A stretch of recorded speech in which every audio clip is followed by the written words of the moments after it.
Mr. Speaker, I thank you for recognizing me for 30 minutes to speak on a topic, no matter where I go or what I speak on, or if I'm being interviewed somewhere. I'm not the only one. It's other members of Congress, too, and this isn't a Republican issue.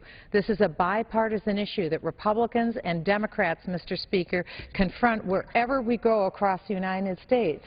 And really, I think that it has to do with the fact that Americans cannot countenance the fact that when we had people who were serving us in harm's way, it appears that the United States of America, in one of the rarest occasions that anyone can recall, wasn't there for those who were serving us on foreign lines. And what I'm speaking of, Mr. Speaker, is the night of September 11th, 2012, what's known as Benghazi.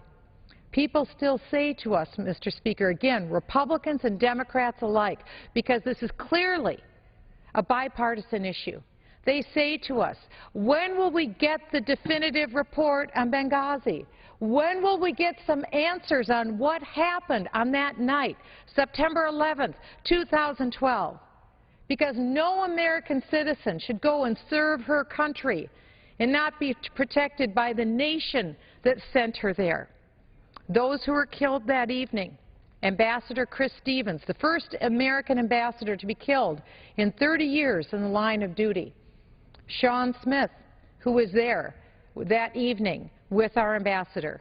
And then also two men who gave their lives trying to protect our ambassador, Glenn Doherty and Tyrone Woods. They weren't on the scene very long when they finally arrived in Benghazi. The Senate intelligence report that came out said that perhaps 15 minutes had lapsed by the time they arrived on the scene until they were murdered by a sophisticated mortar fire on the roof of the annex. Well, let's go back a little bit, Mr. Speaker. Let's take a look at what we know to be true so far. We've had two reports that have been issued.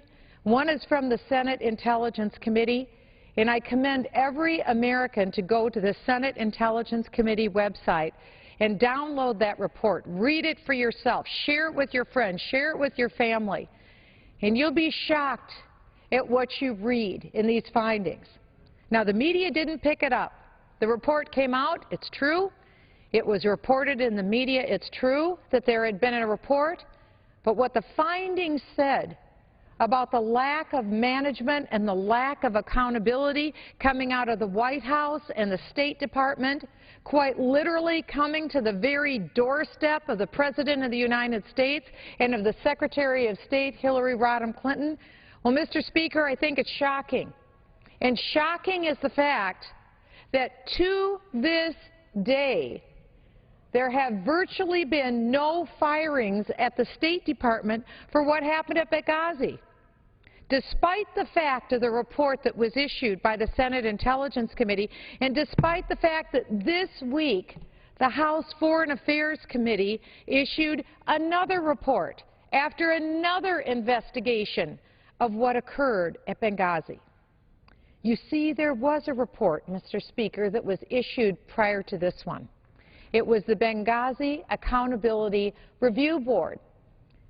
But it's very curious that this Benghazi Accountability Review Board failed to interview the senior-most decision-makers in the Department of State.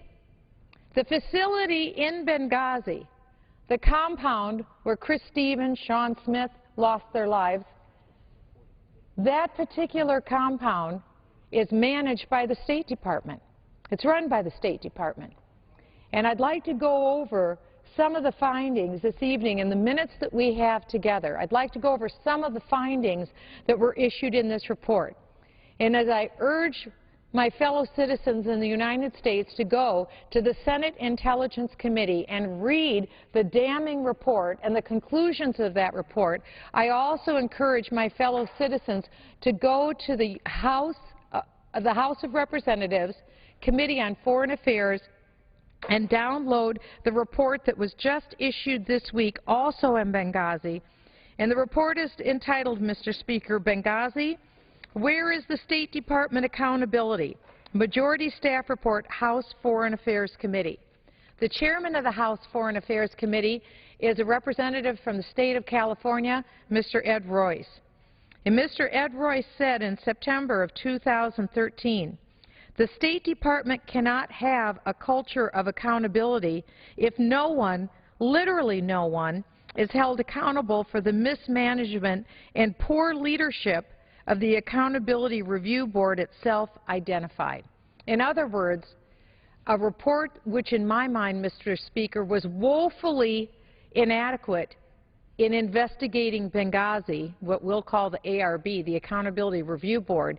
Even that report said there were deficiencies in accountability at the State Department. We know there was woeful inadequacy, and this is something that has to be addressed. And I call on members of the media, wake up.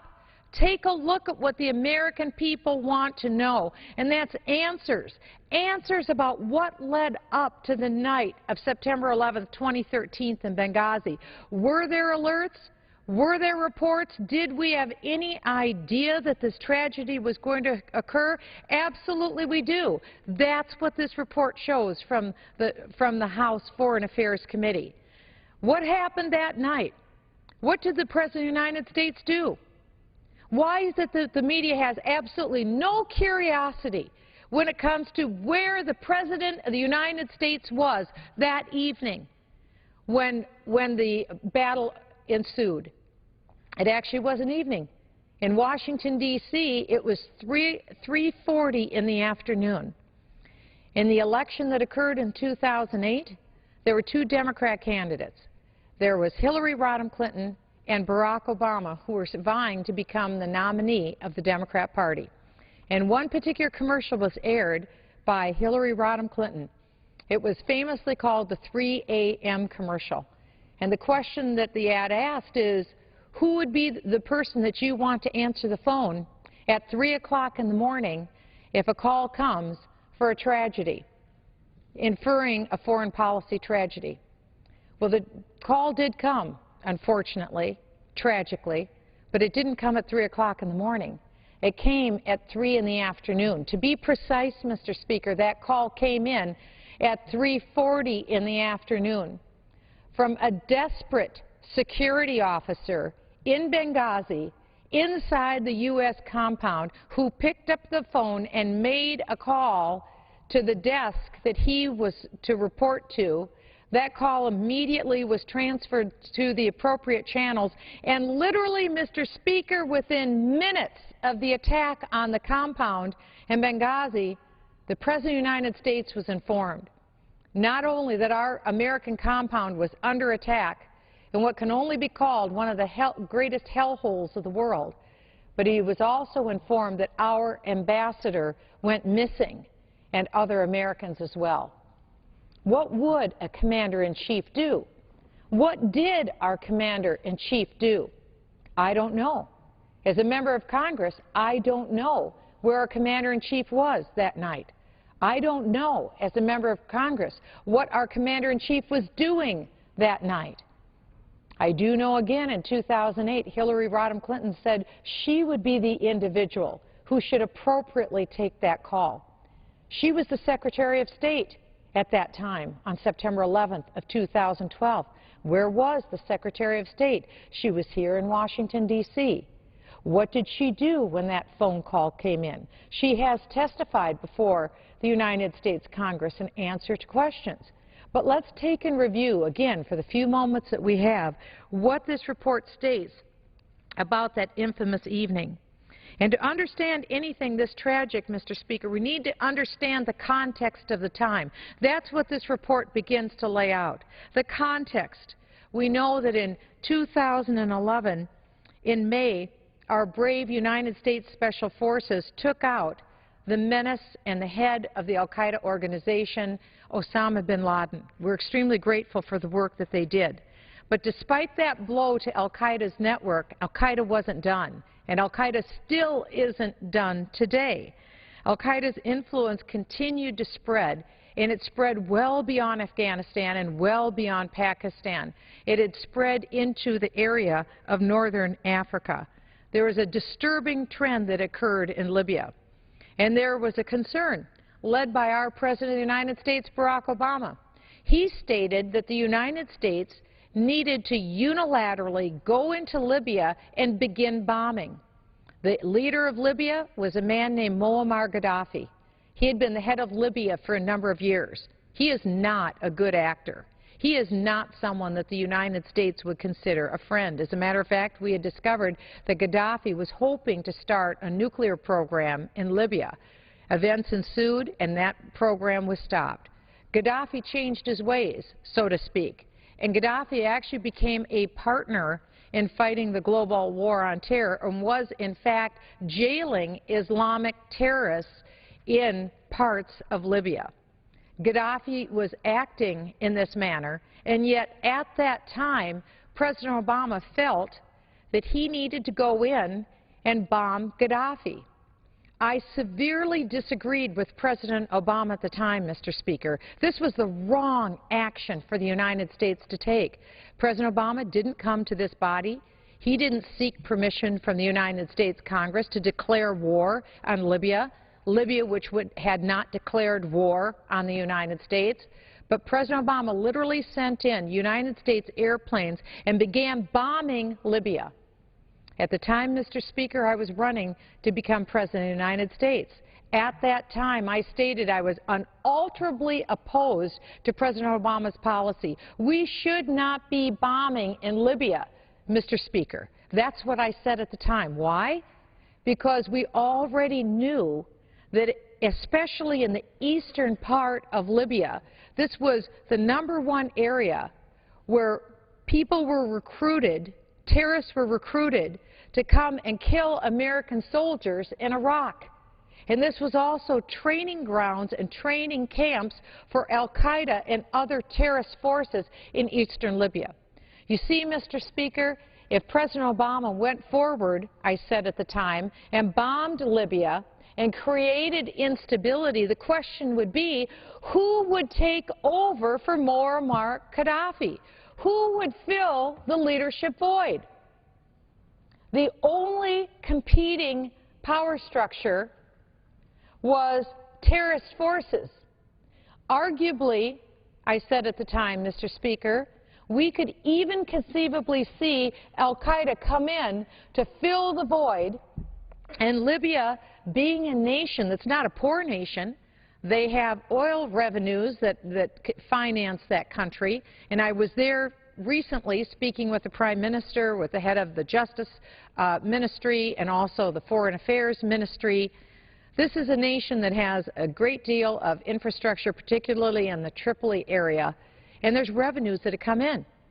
So if the United States would go in, as President Obama wanted to do and did in fact do in Libya, we could see that there would be bombing, destabilization, there would be a fight for power, we could see terrorist elements come in, those elements that would be in line with the goals and objectives of al-Qaeda, and we could see oil revenues used and go into the pockets of those engaged in terror to continue to finance global terrorist activities.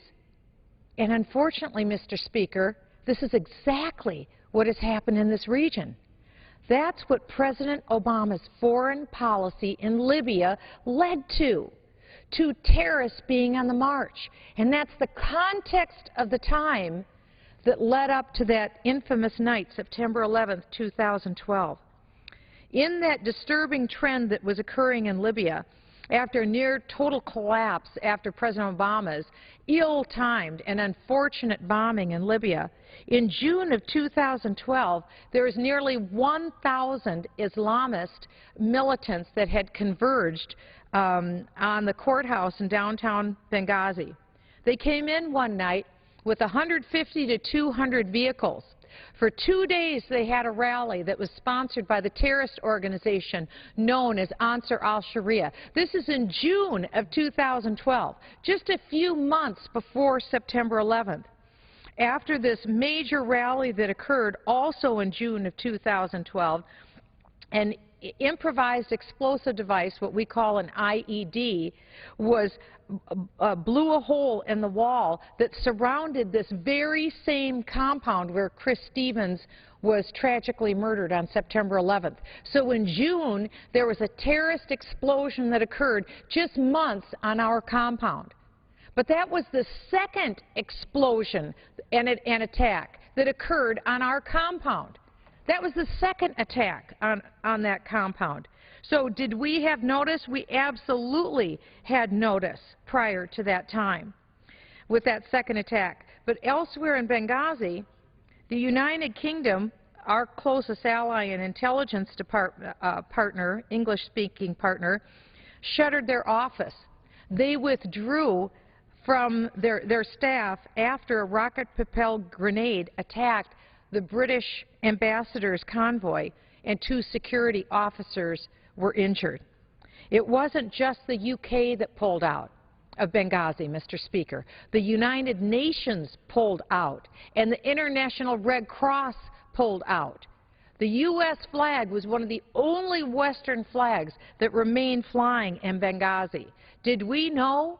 Did Secretary of State Hillary Rodham Clinton know? Did President Barack Obama know that Benghazi was in a terribly precarious state leading up to his re-election in the fall of 2012?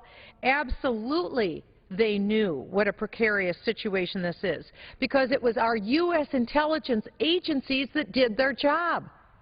What have the investigations shown? U.S. intelligence agencies did their job. They extensively warned not only President Obama, but also Secretary of State Hillary Clinton that there was a deteriorating security environment in eastern Libya, including the expanding operation of al-Qaeda in that region, and that it mounted a significant risk to United States personnel and to United States facilities. You see, this is the first question that needs to be addressed. Did the President of the United States know this was a volatile situation? The answer is undoubtedly yes. Did Secretary of State Hillary Clinton have ample warning? Did she know that this was a real concern, that Benghazi could potentially be under attack? The question is, without a doubt, absolutely, yes, she did.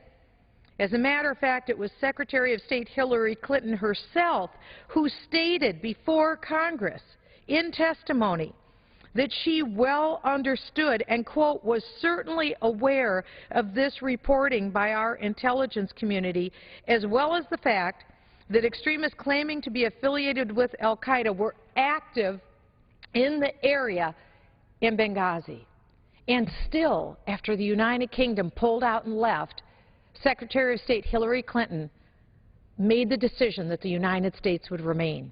After the United Nations pulled out, Secretary of State Clinton made the decision the United States would remain. After the International Red Cross pulled out, Secretary of State Clinton made the decision the United States and our ambassador would stay and remain in a facility that was not secure to vulnerable attacks. As a matter of fact, the United States taxpayers paid for hundreds of analytical reports that were done and completed by our intelligence services that provided strategic warning that militias and terrorists and affiliated groups that had not only the capacity but the intent to strike the United States and Western facilities and personnel in Libya could in fact do that. In fact, we even had a report that was entitled, in June of 2012, Libya, Terrorists are now targeting U.S. and Western interests. Could we have been any more clear? Could the Intelligence Committee have been any more clear? They issued a bulletin to our President and our Secretary of State, Libya, terrorists now targeting U.S. and Western interests, and still they made the decision that our vulnerable facility would remain open. Well, what happened? A lieutenant colonel in our military named Andrew Wood, before and after these attacks, he appealed to Washington for added security in Benghazi. He knew. He was a military man. Lieutenant Colonel Andrew Wood, he led a U.S. military team.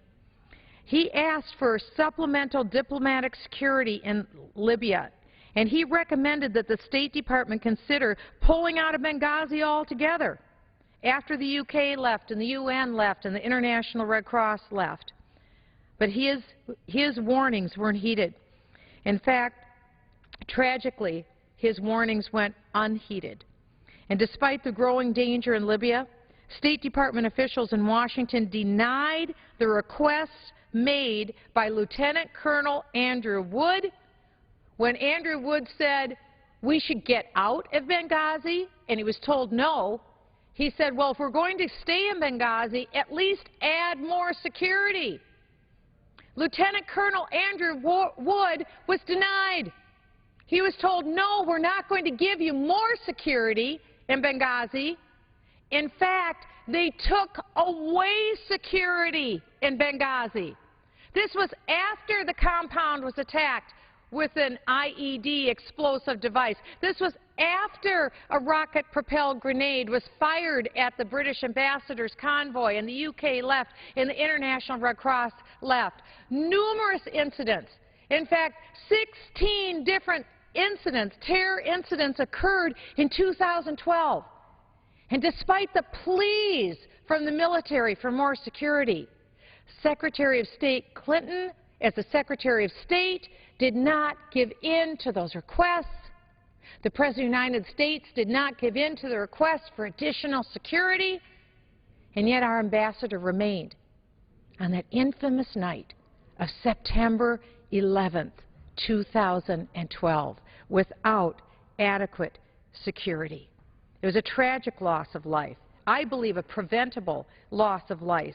But what is even worse from that consequence, if there can be anything worse than this loss of life, is that that very action emboldened America's enemies.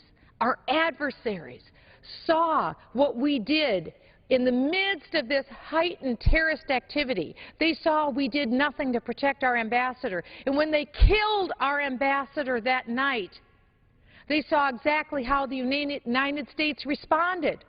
We did not have military on the ground. I'm not faulting our military. Mr. Speaker, what I am faulting and what I am suggesting is that the President of the United States and the Secretary of State, despite ample warning, did not put the United States military on high alert in this volatile region. What other region of the earth besides Afghanistan would have had this level of violence on that particular night, especially after there were already protests going on in nearby Cairo, and especially after threats had been made by terrorists of retaliatory actions in the Libya region? It is shocking to me, Mr. Speaker, shocking that the President of the United States, despite this knowledge, failed to do anything in response to the pleas for additional security, or at minimum pulling our ambassador out of that region. Yes, we have answers. We have answers, and we still have more questions. Well, committee members in the Foreign Affairs Committee demanded that appropriate State Department officials be held accountable for these decisions, as they rightly should, so that these mistakes wouldn't be repeated. Yet neither the White House nor the State Department have stepped up to the responsibility. Instead, the Accountability Review Board, which did the first review, was seriously deficient. They failed to even comment on the actions of our Secretary of State, Hillary Clinton, or the most senior officials in the State Department. Now, why is this? Could it be because Secretary of State Hillary Clinton herself selected 4 out of the 5 review members? You see, isn't it convenient, Mr. Speaker, when it's our Secretary of State who gets to decide who sits on her own Accountability Review Board, overlooking the actions of what happened on that infamous night? She selected 4 out of the 5 that sat on that phony review board. Those are my words, no one else's. So when she is selecting 4 out of 5 of those who are going to review potentially her actions, is it any wonder then, Mr. Speaker, that this Accountability Review Board, if that's what you want to call it, decided, we don't think that we'll even interview Secretary of State Clinton. We don't think we need to talk to her. We don't think we need to talk to any of the senior decision makers in State Department. Oh, no. So they chose to bypass even interviewing those who were the decision makers. Well, Mr. Speaker, that sounds a lot to me like the IRS. After this terrible scandal that's going on in the IRS, where they appears to be in a corrupt manner trying to deny to conservative Tea Party organizations their tax-exempt status. The IRS also decided not to interview any of the victims. How can you have an investigation of the IRS when they don't even interview the victims? How can you have an accountability review board if you don't even interview the decision makers in the State Department, including the Secretary of State and her top advisors? This is embarrassing. If it wasn't even more tragic, because again, we're talking about the unprecedented loss of life of 4 Americans, including our ambassador. Well, Secretary of State Clinton herself championed the United States going into Libya, going back to as early as 2011. She testified before the committee that she was engaged in the issues relating to the deteriorating threat environment in Libya. Well, that's pretty interesting, Mr. Speaker. You see, both Hillary Rodham Clinton, the Secretary of State, and President Obama believed that the United States of America unilaterally needed to go into Libya and start bombing. That was their agreed-upon decision. And when the chips were down and when the threat environment was deteriorating in Libya, and when Lieutenant Colonel Andrew Woods said, hey, we got a problem here in Benghazi, and we've got to either pull out or we have to have more security, and the Secretary of State and those who serve under her don't heed those warnings, not only do they not pull out of Benghazi, but they don't give the increased security that was required to keep the Americans who are serving us safe. When they do that, then that's a problem. What's an additional problem, Mr. Speaker, is the fact that at the State Department, not one employee was fired or even missed a paycheck over what happened at Benghazi. I would imagine, Mr. Speaker, there's a lot of Americans that don't know that despite this tragedy, despite this lack of accountability, of anyone being held responsible, oh, yes, we heard that there were 4 people who were going to lose their jobs. My foot, Mr. Speaker, 4 people didn't lose their jobs at the State Department. 2 were reassigned. 1 retired. Another one had another similar situation. No one was fired. No one even missed a paycheck. What we need to do, Mr. Speaker, is listen to the good common sense of the American people who are demanding answers. What in the world happened in this lead-up before Benghazi? We need to hold the Secretary of State and the President accountable for what they knew and why they failed to make the important common sense decisions that any Commander-in-Chief should make. We need to ask that second question. What in the world was the President of the United States doing that night when the attack happened in Benghazi? For over 8 hours, Americans were under attack, and no one came to their aid or assistance other than those who were at the annex, who came and were willing to lay down their lives, and those who came from Tripoli. It took them hours and hours, but they were finally able to come to assist their comrades in arms. And then also the third question that needs to be addressed, Mr. Speaker, is this. What happened after that night in Benghazi? Why did Secretary of State Hillary Clinton, why did President Barack Obama continue to force the false fiction that there was a video that no one saw, that was the cause for a spontaneous outbreak that led to the deaths of these 4 Americans in Benghazi? We've listened to people who were on the ground in Benghazi. They stated overwhelmingly this attack was not spontaneous, it was planned. And yet for weeks afterwards, the President of the United States, as late as September 25th, when he went to the United Nations, he made a statement. This was after 4 Americans were killed. The President of the United States said this at the UN. He said, "The future does not belong to those who insult the prophet." Those were his words. We need to get answers, and again, I encourage the American people, Mr. Speaker, read this valuable report issued this week by the Committee on Foreign Affairs in the House of Representatives on Benghazi. I thank you, and I yield back. The gentlewoman yields back. The gentlewoman have a motion. Yes, I do, Mr. Speaker. I move that the House do now adjourn. The question is on the motion to adjourn. Those in favor say aye. Those opposed say no. The ayes have it. The motion is adopted. Accordingly, the House stands adjourned until 2 p.m. on Friday, February 14, 2014.